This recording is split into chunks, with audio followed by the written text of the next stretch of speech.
हाँ, नहीं ठीक ही रहना चाहिए। हम आपको अपने प्रभु का विधान बताते हैं थोड़ा सा।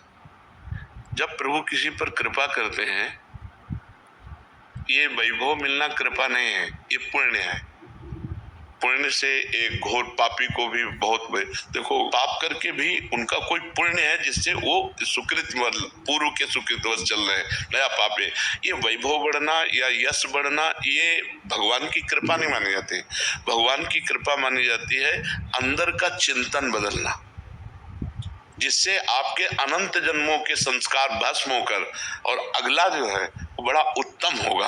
अंदर के चिंतन से होता, बाहर से कुछ नहीं होता। महत्व अंदर का चिंतन। अच्छा, अंदर का चिंतन हम लोगों का स्वभाव बन गया बहिर्मुखी।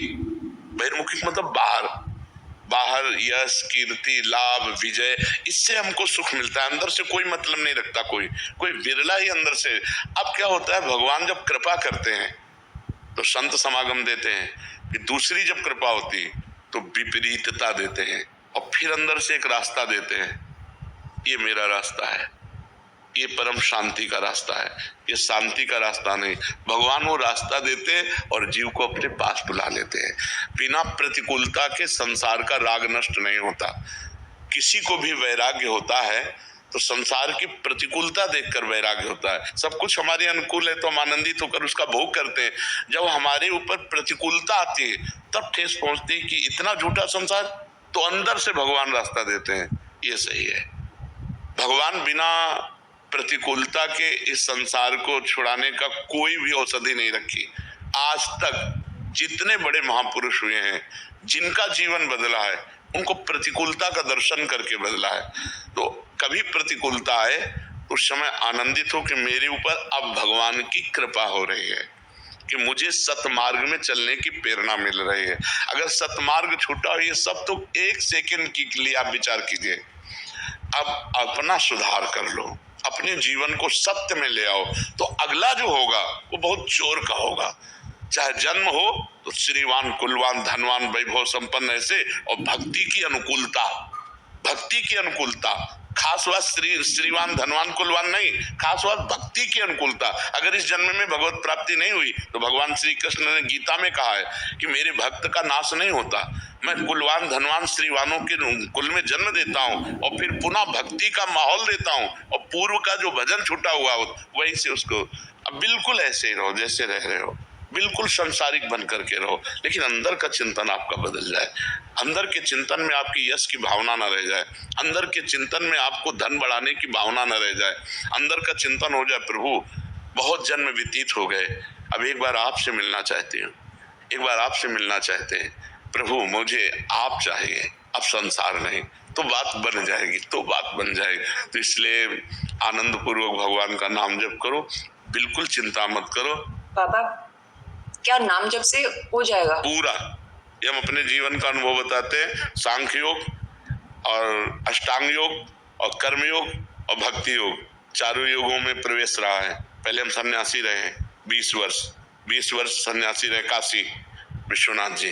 तो हम सांख्य योग, अष्टांग योग, जो अष्टांग योग है ना, अष्टांग योग कर्मयोग, इन तीनों को अच्छी प्रकार जान करके और फिर भक्ति योग में आए हैं। स्वयं भगवान शंकर से बढ़कर कोई ज्ञानी तो नहीं ना, सनकादि से बढ़कर कोई ज्ञानी नहीं। वो हरिशरणम सनकादि हर समय जपते रहते हैं, भगवान शिव राम राम राम राम राम राम जपते रहते हैं। हम वृंदावनवासी प्रिया प्रीतम के उपासी, तो जो राम में राह है वही राह है, और जो धा है ये रस देने वाली वस्तु है। तो हम राधा राधा राधा राधा, मतलब आप ये समझो कि हमारी इतनी तार्किक बुद्धि नहीं, हमारी श्रद्धालु बुद्धि नहीं रही। सन्यासी की जो बुद्धि होती है वो तर्क प्रधान होती, कसौटी पर कसने पर। तो हम केवल भावुकता में राधा राधा का प्रचार नहीं कह रहे कि हमने सुना और ऐसे ग्रंथों में पढ़ा और ऐसे कह रहे, स्वयं स्वाद लेके कह रहे और विश्वास के साथ कह रहे कि यदि आप राधा राधा जपते हो तो इसी जन्म में भगवत प्राप्ति हो जाएगी, इसी जन्म में। जैसे किसी से कहा जाए कि तुम सत्य बोलो, मंदिर में चढ़ के बोलो, तो हम मंदिर में नहीं, हम वृंदावन में बैठे हैं। करोड़ों मंदिर इसकी समानता नहीं कर सकते, भगवान का परम धाम है। अगर राधा राधा नाम चल रहा है तो इसी जन्म में भगवत प्राप्ति हो जाएगी। हमारी आखिरी श्वास यदि राधा तो मुझे श्री जी की प्राप्ति, भगवान की प्राप्ति हो जाएगी, इसमें कोई संशय नहीं और किसी साधनों की कोई आवश्यकता नहीं। आप केवल अंदर ही अंदर चलाइए और लिखिए। देखो, हम जो कह रहे हैं उसको समझो। बहुत अधिक नाम जपने की हमें चेष्टा नहीं करनी, कम संख्या हो लेकिन मन लगा करके हो। जैसे हम, अब देखो, आप लिखो राधा, अपने दिमाग में लिखो, खुले नेत्र लिखो या बाहर देखो, दिखाई दे रहा है राधा लिखा हुआ, वही कान में सुनो राधा, वही अंदर उठाओ राधा, ये तीनों का एकाकार हो जाए तो ये करोड़ों नाम जप के बराबर है। देखो, जैसे हम बोला राधा, ऐसे हम 1000 राधा नाम बोले तो हम बोला राधा, ये उपांशु है, इसे उपांशु कहते हैं।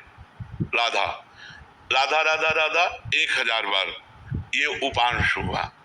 अब ये ऐसे उपांशु हम 10,000 बार जप करें, अंदर देखते हुए बोले राधा, उपांशु 10,000 बार नाम जप करने का फल एक बार मानसिक में है। इतना बड़ा फल है ये। ऐसे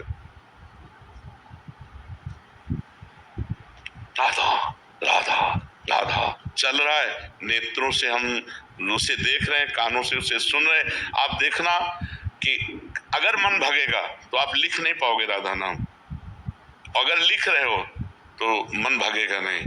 तो चाहे 10 बार लिखो, 100 बार लिखो, लेकिन एक अभ्यास बनाओ ऐसा कि कुछ समय शांति से स्नान आदि करके बैठ गए और राधा राधा लिख रहे हैं, उसी का चिंतन कर रहे हैं। इसे अपना जीवन बना लो, फिर आप परिणाम में खुद देख लेना।